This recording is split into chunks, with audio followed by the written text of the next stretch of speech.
Okay, I'm back with you. And you can still hear me? Great. Yep. Good.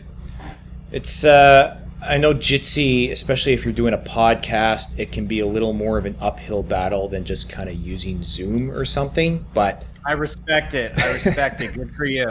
I figured it's the same, you know, David versus Goliath thing that we are all dealing with open source and decentralization versus the incumbent. It's time for the Access of Easy podcast.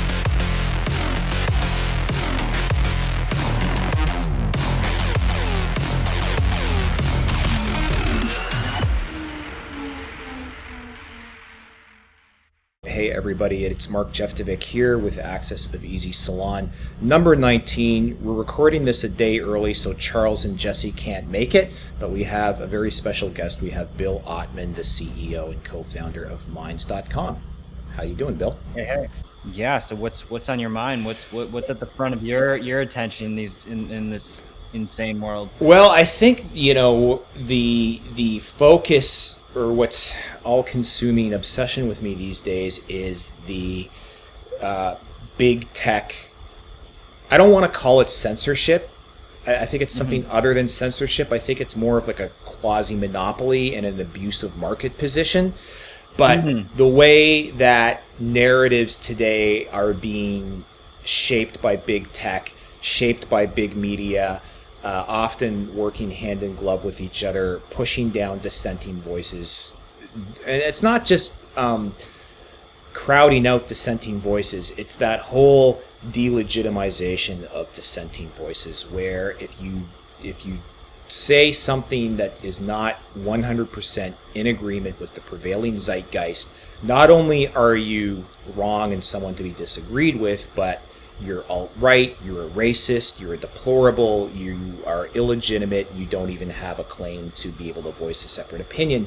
And that's kind of been a focus of AxisOfEasy, which has sort of taken on a life of its own over the past couple of years. And so watching your work is what sort of, I think, prompted, when you guys said, do you want to talk to Bill Ottman? I'm like, yeah, love to, Yeah, I mean, I tend to sort of agree that it's more complex than just censorship, and big tech is a multi-headed beast, and it's really just a knotted web of hypocrisy, really, because they do some incredible things. They do contribute some important open source tools, but they're very well aware of the power dynamic at play in sort of open source versus proprietary, and it seems like you have certain policy decision makers that are clearly running the show in a certain regard above the real tech people who.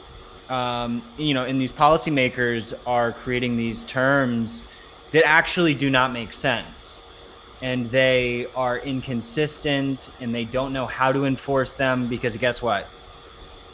When you create inconsistent, incoherent terms of service, you can't enforce an inconsistent terms of service, because there's this thing called context and nuance with regards to speech that needs to be accounted for. And that's why, certain people are able to get away with saying certain things and others aren't. And we just need to take speech on like a very case by case contextual basis. And, we can't rely on AI to do, it can help us. It can help us find things, but we can't rely on it to just, mass delete. And I think that they've sort of cornered themselves. So now that they've gone down this path, coming out into more of a free expression ethos is very difficult. I've never really thought of that before. My other sort of obsession is thinking about economics and financial history and that sort of thing. And I think about how the central banks have painted themselves into a corner because they've held the lid on interest rates for so long, and now they can't take their foot off the brake, and it would be complete bedlam if they did. And I never thought of it. It's the same dynamic now with civil discourse and the town square, that because there's been all of this manipulation or shaping of the narrative, that if someone were to take a step back and say, okay, we're going to just completely take our foot off the brake, how unhinged does it suddenly get very quickly? And actually, it brings me to a practical question, because alternative platforms like Minds and some of the others are trying to start out of the gate without having that manipulation and stuff. And do you find that there's almost a catch-22 in that situation? So you set yourself up, as a free speech, bastion of free speech, and then suddenly you're attracting the people who need that bastion to express themselves, and some of them may not be the kind of people you would want to break bread with or be marooned on a desert island with. Absolutely. It is a sort of a paradox, and you end up supporting unintentionally people that you wouldn't necessarily be trying to support, but for principle's sake you have to, and I'm happy to, but it builds on itself as well. So like you're saying,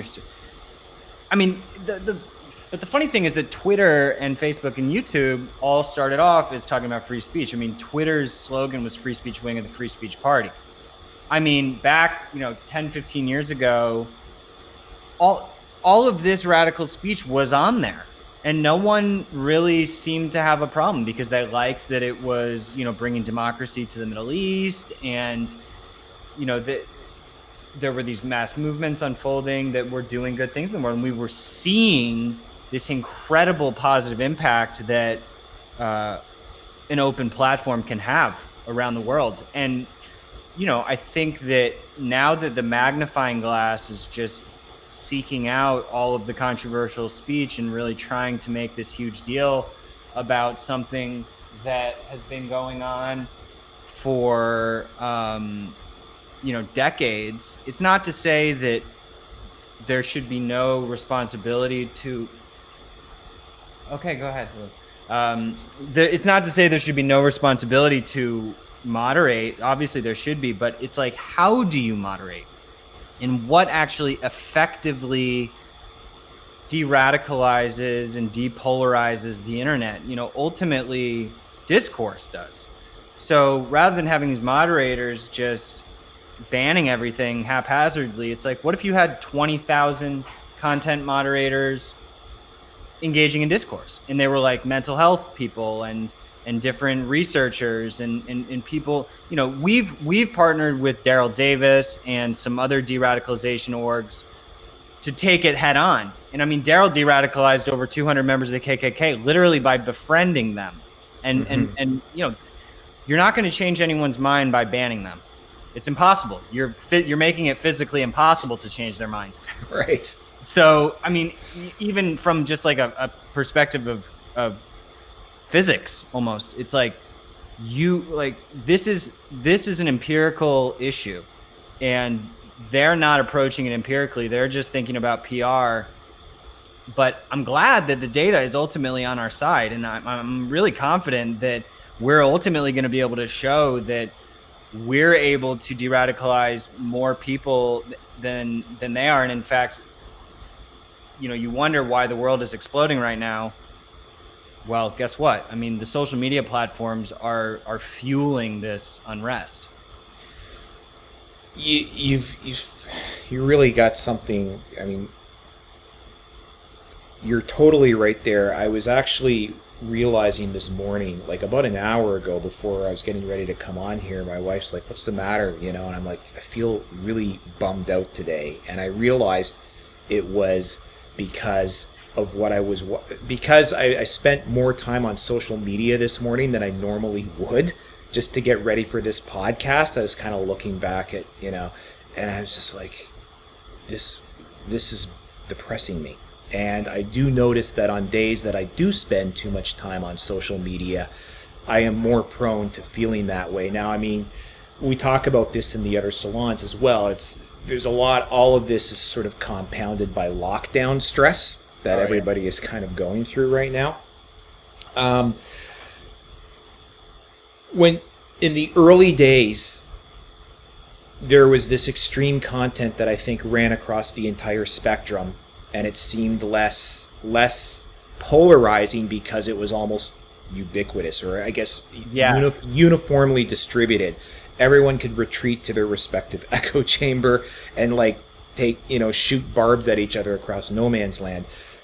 Do you think that there is a bias these days in the big tech enforcement of their so-called acceptable use policies, where one, left of center political extremism is tolerated, and anything to the right of Stalin is demonized? And I think there's definitely a bias, but I think that, I mean, for instance, just this last week, we saw Facebook banned like hundreds of far left Antifa accounts.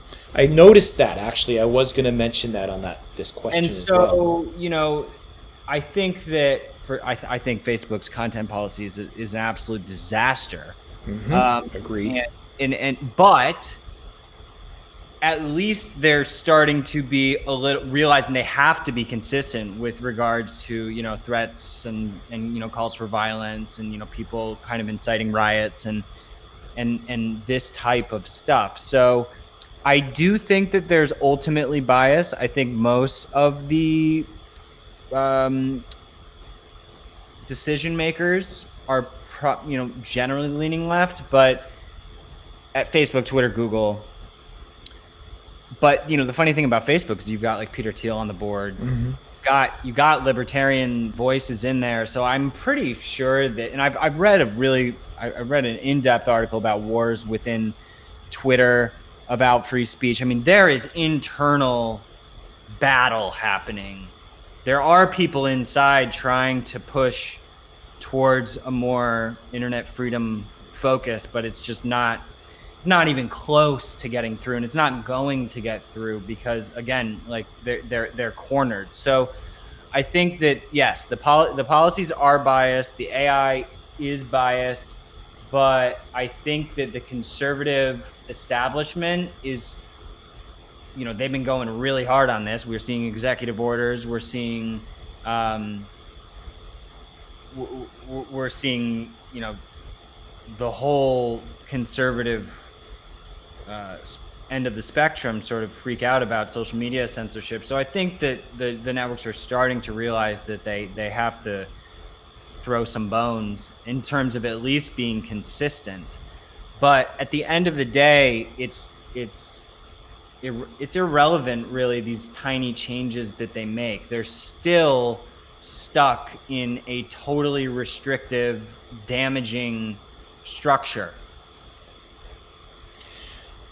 And if we jump to the other sort of extreme or flip side of what we're talking about, is a completely uncensorable dialogue a desire itself? I mean, you run a social media platform, I run an infrastructure supplier. We have to make these calls sometimes. When Daily Stormer got kicked off of every registrar under the sun, they did come to us and we said no, and we actually took a bit of heat for saying no to them. Yep. But it was, and I won't even go into the reasons why unless we sort of get there. But in my work with the ENS working group, I went to England for the first working group meeting, and they're trying to design the protocol spec and the policy spec for the Ethereum smart contract registry for ENS. And the very first thing, one guy just stands up and walks up to the whiteboard. He says, okay, we obviously don't want child porn, and what else? And everybody's just kind of like, whoa, whoa, whoa, whoa.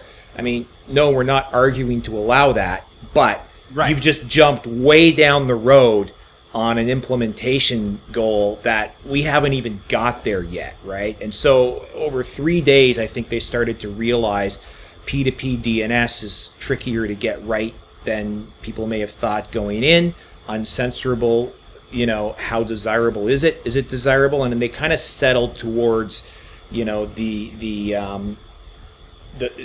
the second layer solution, right? That will try and have as much open discourse or open registration as possible. And if there's any moderation or attenuation to happen, it's going to be user configurable at a second layer. Yep. Yeah, I mean, we take a pretty balanced approach in regards to this. We're about to make a big announcement, which I could tease. So, we have central servers, and we sort of have decentralized components of the network, like some of our peer-to-peer payment systems on Ethereum and Bitcoin integrations, and we play with WebTorrent, and we're going to be giving users the option to post to a fully decentralized, uncensorable database. It'll be an option, though. Mm-hmm. And so I think that it's all about the option. And even within the option, there's danger. We're not going to be managing that decentralized content storage system. And I'll tell you after. And once we announce it, I'm happy to come on here right away. Okay. Who exactly it is. But they're doing incredible things, and it's very reliable and very fast, generally speaking. And so I think that there is a paradox within it, because uncensorability is simultaneously preventing us from burning our history.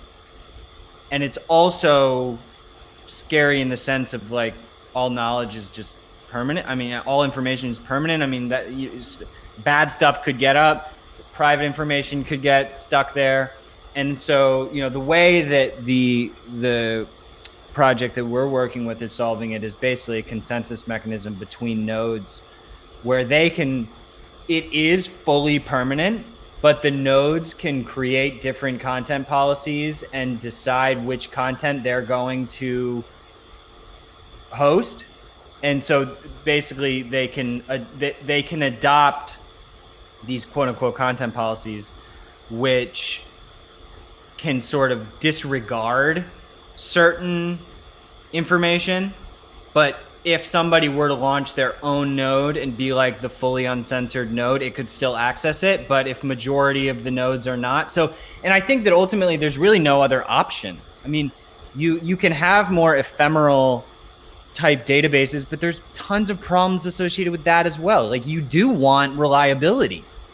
And so it is a huge paradox. There's dangers, there's immense safety that comes with it. And so it's not an easy issue. I know. I mean, we've got a domain here. I won't mention the name, but it's one of these, it's like a tattle website where people, if their spouse cheats on them, they post it on this website. Right. And so all the time we are getting people coming to us saying this has got to come down, and we're like, look, we're just the domain registrar. It's the only thing we are. But we get a steady stream of court orders coming in, and we forward them on, and they take them down. But every time it happens to me, I think somebody someday is going to put this site on a blockchain, and there's going to be no taking it down. It's going to be, once it's there, it's there. And sometimes the requests to take it down are from the people who actually posted the content. And exactly. People don't even know what they really want when they're angry at the time. And yeah, absolutely. I mean, are you familiar with the Manila Principles? I am not. Why don't you take us through it? So the Manila Principles are it's a document that was drafted by EFF and a number of other digital rights groups, dozens. And it really just talks about how digital intermediaries, whether it's DNS or social networks or whatever it is, should just maintain neutrality and actually should not take down content without court orders. Now, I do think that there's gray area here. And so when you're dealing with a social network or any platform, you have malicious actors, you have spam, you have bots. I mean, you're not going to get a court order to take down bots. So I do think that that's there's flexibility there, but it's just really interesting to see. EFF is, I think they still stick to this, but losing John Perry Barlow, I think, was a big hit, and it'll be very interesting to see if they can stick to the principles in the long term and not get pulled into this political scene. But I'll just read the first paragraph. Yeah, sure. There's 6 premises of. If you go to ManilaPrinciples.org, you can see it. Okay. But intermediaries should be shielded from liability for third-party content. 2, content must not be required to be restricted without an order by a judicial authority. 3, requests for restrictions of content must be clear, be unambiguous, and follow due process. 4, laws and content restriction orders and practices must comply with tests of necessity and proportionality. 5, laws and content restriction policies and practices must respect due process. 6, transparency and accountability must be built into laws and content restriction policies and practices. And so, this is something that I think not many companies are willing to get on board with these days, but it should be a no-brainer. And I think that the more leadership we can have from big tech companies to move back in this direction, because this is honestly where things used to be. Mm-hmm. More so. And like you said, it was ubiquitous and it was way less of a problem. Isn't it interesting that suddenly now that every piece of controversial content, now that the magnifying glass is on everything, we're seeing all of this unrest in society. Granted, there was always been unrest, and I think that I'm not acting like, 20 years ago, there wasn't unrest. There certainly was, but specifically, it seems like we are seeing violence and radicalization occurring at a higher rate, and things seem to be amping up, at least from what I'm seeing. Yeah, I think there's that sense is widespread, that there's almost a kind of quickening of the tempo. I mean, I do see the historical parallels. I think that's why I always tell my daughter one of the most important things you can study is history, because when you do see the parallels from the past, for me at least, it helps me calm down a little bit today when I realize, well, you know what, people have always been up in arms and hysterical, like for as long as there's been a way to communicate that. But having said that, I think you are correct that there seems to be, it's more intense, it's a bit more accelerated now. I think possibly the fact that we are, and I heard you talking about this on Joe Rogan, your appearance there, we're glued to our smartphones, we're in constant communication all the time, and it just kind of acts as an accelerant, I think, to this almost like a mind virus of contagion, hysteria, anxiety, and animosity, really. I mean, yeah, and I think context, what we're working on right now is sort of a mechanism so that when you're seeing content, whatever content it is, it's a cat meme or it's some sort of crazy controversial piece of content, we're working on some visual mechanisms to communicate to the user, and basically a methodology, a suggestion for how to engage and how to process whatever information it is that they're seeing without passing judgment necessarily. But I think that all this work that's being done by Daryl and in sort of the compassion de-radicalization movement, making your enemies your friend, that's how you make things more calm globally. If someone will so easily get triggered by seeing something that they disagree with, if they aren't approaching it with the context of, okay, I want to have like a compassionate experience right now. I want to have a human experience right now. There is a human over there, through the screen, and there's just, it's like a human reminder. We need to have something like literally flashing on the post to remind people of that, because there's nothing productive about the hot take trigger warning culture that is just causing things to metastasize. I remember,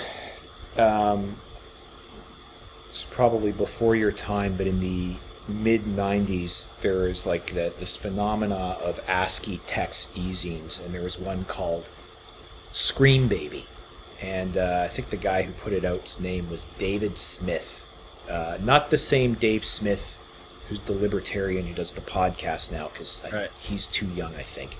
But I remember an issue of that. He said, never, ever forget that it's a human being on the other side of whatever it is you're typing, And I remember that was one of the things that made a big impression on me at the time and was pulling me into, the whole online culture of the day. I'm sorry, I've got to just kill my phone here, which is ringing. I should just power that down.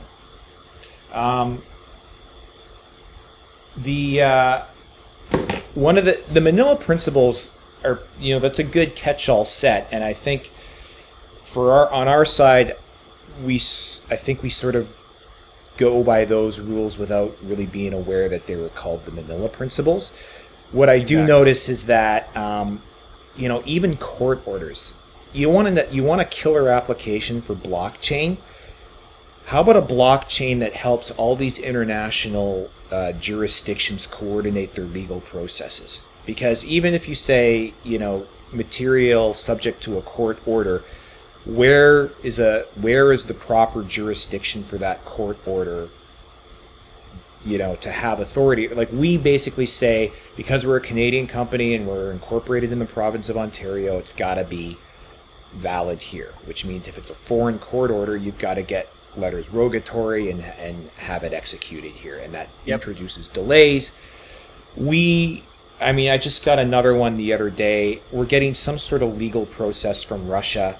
They never send translations. It just says it's just in Russian and it has a date on it. I don't even know what domain it's pursuant to. There's no email address in it for me to just email somebody back and say, if you give me the English version of what you're trying to accomplish, I can at least give you next steps. And we have no idea. It's just some sort of Russian legal document that says something. And I suppose I could go out and find a Russian translator to translate it for me.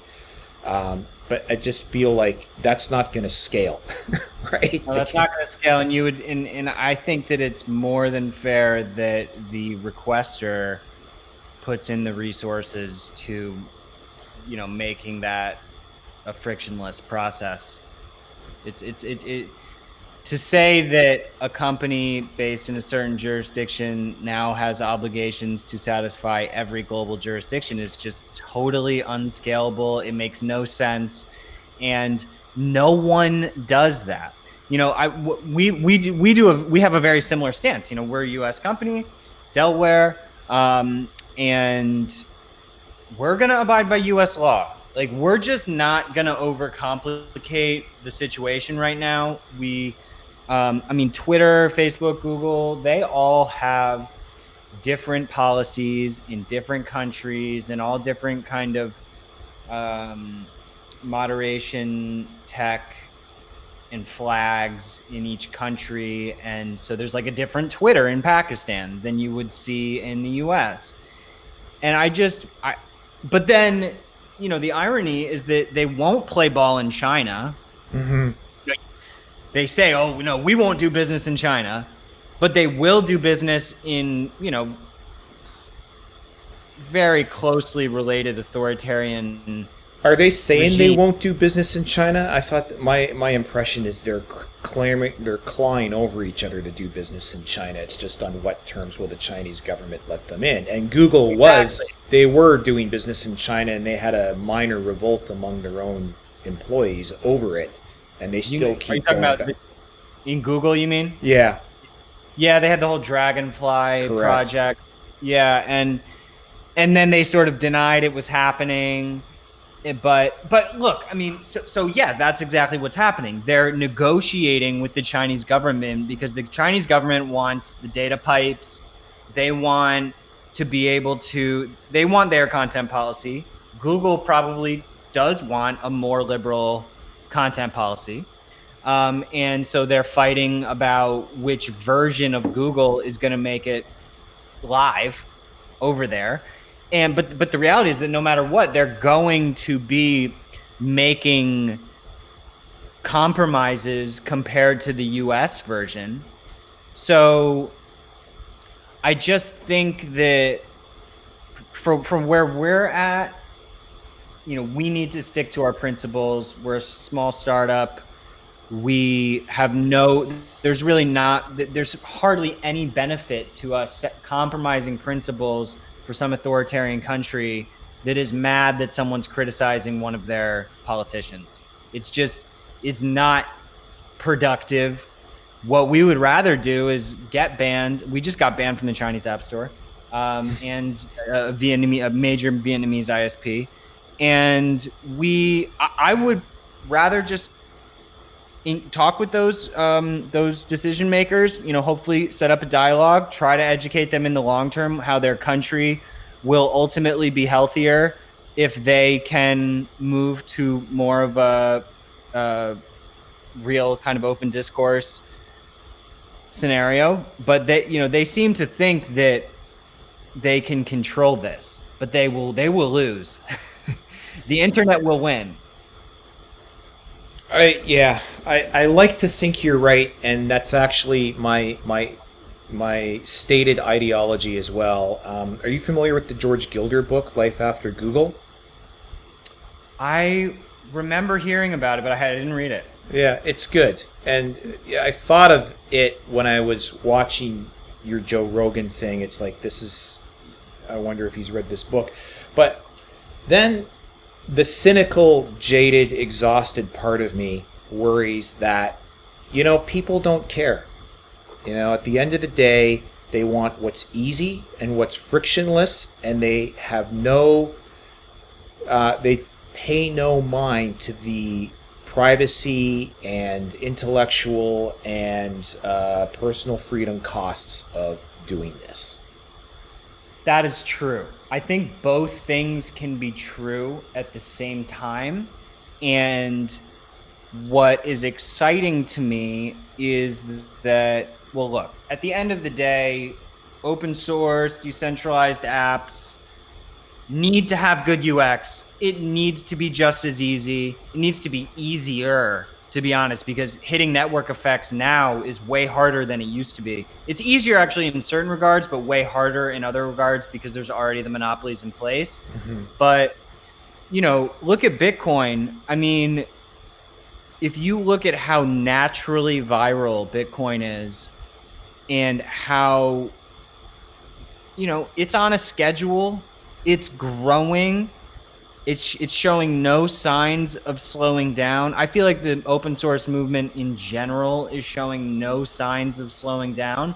It's a slow and steady climb, but it's going to keep climbing. And I think, it may take 20 years, but in 20 years, I would imagine, just looking at how Linux took over, looking at how Wikipedia, Bitcoin, all WordPress, all of the major open source projects are just gaining steam, and it's gonna happen in social networking. It's gonna happen in DNS. It's gonna happen across the board.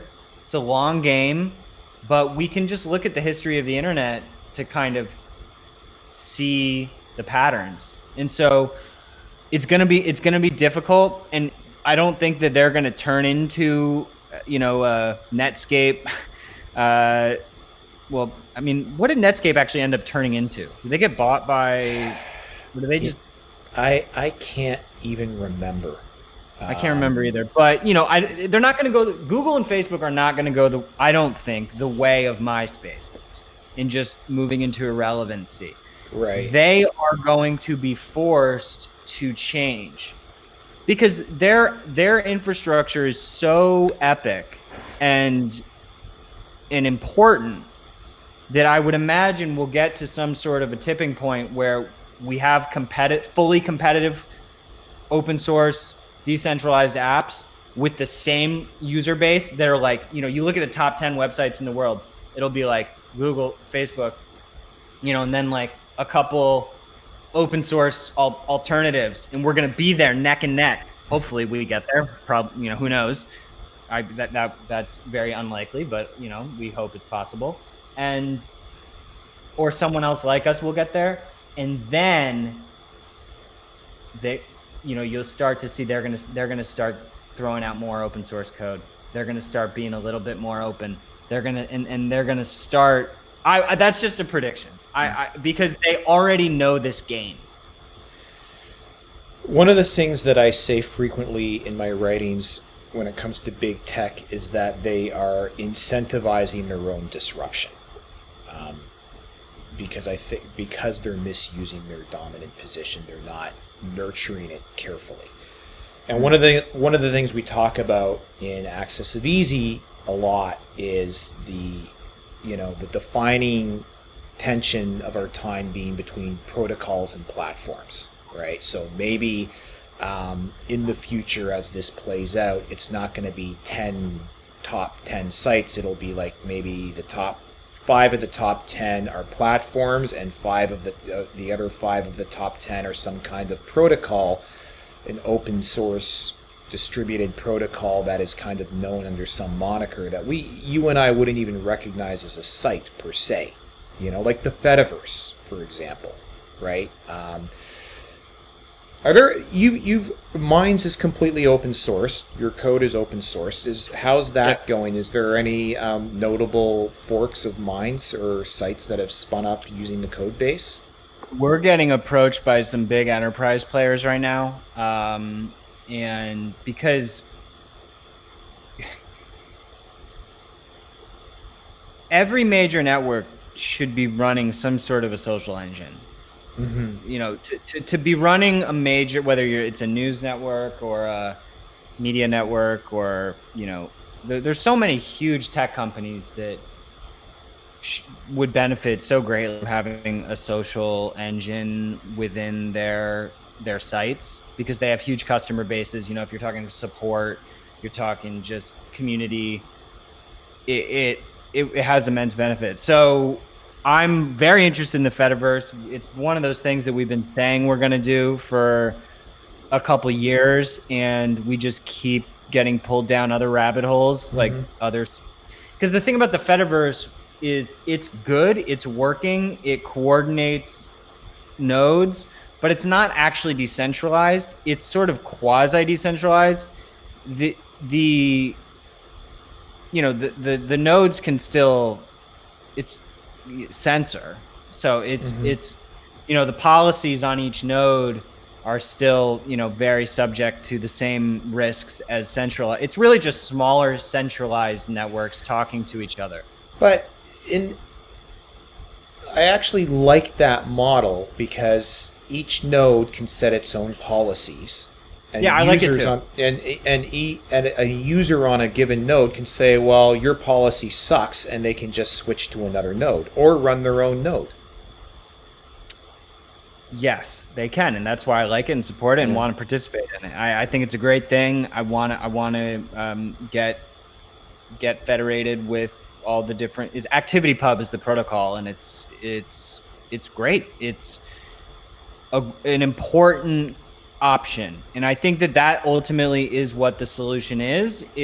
I agree with you. It's not going to be like some centralized open source giant that competes on the same paradigm. It's going to be something a little bit more decentralized. So it may not be like some sort of singular network, which even makes it up there. But there's all these different tool sets. A blockchain's not going to solve all our problems. Fetiverse is not going to solve all our problems. There's probably dozens of tools which are going to coalesce into some sort of solution, because I mean, the infrastructure behind Google and Facebook, they're using many dozens of tools. So why would we think that in the DApp world it's going to be any different? Right. And researching this, looking a bit deeper into Minds. I have a Minds account actually, and I was posting a bit on there, and I do. It's a nice interface. It's nice and clean.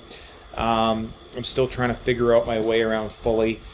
Are you still facing the same kind of headwinds? Like, I remember once I was trying to post Minds on Facebook, and Facebook was blocking me, and then I noticed even Twitter was blocking me, and like Vice wrote that hit piece. Like, I couldn't believe that hit piece. Under if you actually read the hit piece, the hit it's a hit piece that just uses big words or scary words, but it doesn't actually say anything of substance. I mean, yes, and they also put free speech in scare quotes, which like is an automatic disqualification for me. But yeah, overall our press has been great. I mean, we've gotten just in the last 3 months, we've had great mentions in The Economist, New York Times, and Quartz, and all these sort of liberal-ish pubs, and so they don't really know what to make of us, because we are doing all these things that they agree with, but then the Nazis scare people. Granted, it's only a handful of Nazis just like exist on every social network. So the guys at Vice basically disingenuously, I talked to those guys for like 2 hours. They made it seem like they were totally like in agreement with our approach at this, and then they come out, and then they went and they found a couple of pretty hardcore accounts, a couple of which we actually agreed, these should get taken down. And then they go and they, it's like their trophy room. They're trying to say, oh, we got them to take down this it's like, all right, like, what are you bragging? Like, great job. Like that's what a content moderator does. And you're not solving much. To be honest, those people who got banned realistically just went off and got more pissed off and went deeper into the dark web. So that is the situation, though. I mean, when it comes to violence, we can't make compromises. So, I mean, there was the Vice part of your question. What was the other thing? Well, I was just asking if you're still facing these kinds of headwinds. This marginalization from the mainstream press. It sounds like you're making some headway, which is encouraging. Yeah, I mean, we launched the whole jury system as well for our reporting process, which helped a lot. Fox News covered that really favorably, but again, back to the original issue where you were saying the catch-22, it's that we're really working hard now on decentralized reputation, because there are bad actors. That's a fact. There are people who try to manipulate social media. There are trolls. There are bots. There is spam. All of this. There are token farmers. People trying to game our token system, and that's not cool. Mm-hmm. So we don't want to create a centralized social credit score, but I do think that peer-to-peer rating systems, particularly in different categories, so that reputation can be built in different areas of expertise. I think that's a really cool idea. There's a lot of good work getting into like decentralized identity happening in that area. That also allows us to, without surveillance, start to see who, is getting. We need to build mechanisms to prevent mob activity to just gang up on different users, because that certainly will happen. And we need to, that's really the most important thing to prevent against, that we need to focus on. But the reason I brought that up is because when you have all the content across the spectrum, some stuff that people don't want to see does fizzle up, and it gets into the recommendation feeds, and that causes problems for us. Like, I even find I'm occasionally seeing things that I wouldn't particularly choose to see, but then again, I fall into the trap even still of getting triggered by certain content, and so it always comes back to that sort of remembering that there's a human there. And because a lot of times people sign up, they'll see something they don't want to see, and then suddenly they start to think that we like somehow support this. Mm-hmm. But actually, it's the opposite. We don't support it. By having it on the platform is the only way that it could potentially shift consciousness. So it's that burden that we carry, and we just have to get better at building recommendation engines that aren't spying on people, that are showing people relevant stuff, and it's not any sort of a like nightmarish dystopia. So we gave ourselves literally one of the hardest puzzles to solve, because we could be if we could bring in some proprietary AI and like clean things up real quick, pretty easily. We wouldn't even have to delete it. We could, but we would be able, but we don't want to do that. It would save us so much time. And as a small startup with limited resources, like, a lot of people would say you should do that because it's very risky to not do that. But we can't. We wouldn't have had the growth that we have to this point without sticking to the principles, particularly the open source stuff. So, that's our burden. And if it's a slower growth curve, I think that's okay. It's more sustainable in the long run. Well, I agree with you there. What are your numbers looking like today? We're just over 3 million users, probably like 300K active. So, getting like 10 million month, 10 to 20 million, depending on the month, page views, probably like 3 to 4 million unique visitors. So, not bad, but definitely still not, we need to get over that like million actives, 10 million. It will start building on itself, but I think that we do, churn is a big issue. I think a lot of people who, check it out and then it doesn't have all the bells and whistles that YouTube and Facebook have, so they say, okay, I'll come back. But we've been keeping our cards pretty close. We have not been like bombing people with emails or anything, and we're just waiting until, because it's all about retention and keeping people engaged without being annoying and providing the right incentive mechanisms. And freedom is not enough, like you said, for a lot of people. And so it's a lot of it also has to do with making it easy for people so that they can, because no one has time to manage 10 different social media accounts. So building out the APIs so that we can be importing feeds from other places as well, making it easier for bigger creators to, have more automated stuff happening. We just rolled out a YouTube importer, so that's helping. So YouTube uploads automatically, but it's so pick your wormhole. You're fighting the good fight in my mind, and you're taking the long view. You're sort of a man after my own heart. We never took VC at EasyDNS. We have no outside investors, so it's been a much slower growth phase than some of the VC funded competitors and stuff. You've open sourced the code base. You have an Ethereum ER20 based token. What's the business model for Minds? So you don't. Yeah, sorry. And I want to caveat: you're not spying on your users, right? So you're taking out all the low-hanging fruit for how you make money in this business for a social media platform. What's the business model? So multi-pronged, but we do have premium. We have 2 tiers of premium subscriptions: Minds Plus and Minds Pro. Plus, you can get rid of all the boosted posts, and you can get access to a premium feed.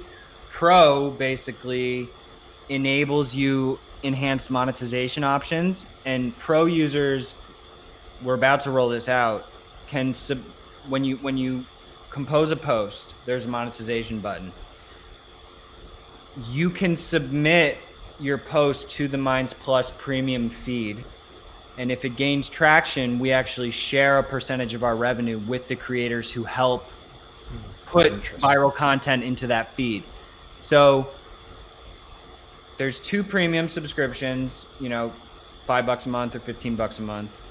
That's really important. That's really core, recurring, sustainable revenue. We also do sell the token, and then the tokens can be used to get advertising. So the only way to advertise right now is to buy the token and use the tokens to boost your posts.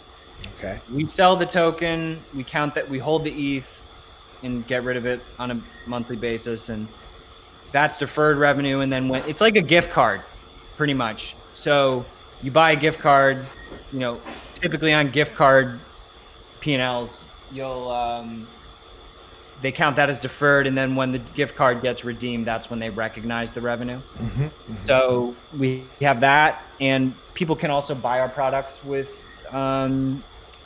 tokens, the premium products. So we have a subscription thing going on. We do advertising, but we just don't spy, which makes it a little bit less targeted. Mm-hmm. But it is what it is. I mean, and then we're considering some transaction fees on some of the peer-to-peer stuff. But right now there's no fees for the peer-to-peer tipping and the membership tiers that channels can set up themselves. So we're really trying to get into a radical revenue sharing model where we're incentivizing the creators to bring their audience, bring their content, and that we'll basically share our premium membership revenue with the creators who are helping us drive that engagement in the premium feeds. Okay. I like that idea. I would like to see that succeed. So, yeah, I mean, it's just interesting. Facebook and Twitter don't even have a membership at all. I mean, mm-hmm. So I think sustainable recurring revenue is really the key. And, obviously there'll always be free. You always will be able to use the site for free, but membership subscription programs are saving the media industry. Mm-hmm. And you're seeing a lot of, print media move towards this, and the businesses would be dying without it, because the malicious third-party ads are just like the death of the internet. Have you ever read Jaron Lanier's 10 Reasons to Delete Your Social Media Accounts Right Now? No. Well, I've already done it, so Well, he basically, if you could distill that book into one sentence, it's like free access, free ad-based revenue model is basically the source of all the ills with the social media networks. Yep. Absolutely. But for a guy like me, and we can wind up soon. We've been going for about an hour. Maybe this is a good note to close out on. How do you pitch a guy like me? So I put out my weekly newsletter, right? AxisOfEasy goes out every week. I started off to my customers, and it kind of took on a life of its own because it's not a corporate newsletter. It just covers like privacy, censorship, tech, that kind of thing. And I hate Facebook and I hate Twitter. Like I don't hate it, but you know what I mean. It's just I find it a bit of a buzzkill, and every day or every week I'm like, I wish I could just delete my accounts, but I feel like I've got to be on there to, number one, collect data points to curate this newsletter, and number two, to disseminate the newsletter whenever I publish it. So what do you tell a guy like me to overcome that sort of network effect that you're fighting that battle on? Well, first I would ask, how's the engagement doing on Facebook?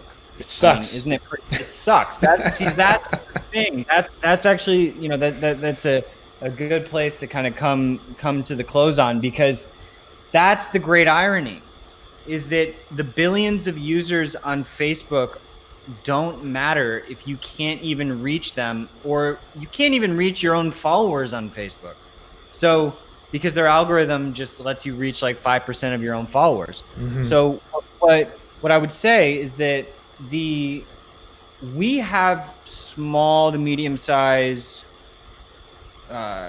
creators who are getting more activity on Minds than they are on Facebook or Twitter.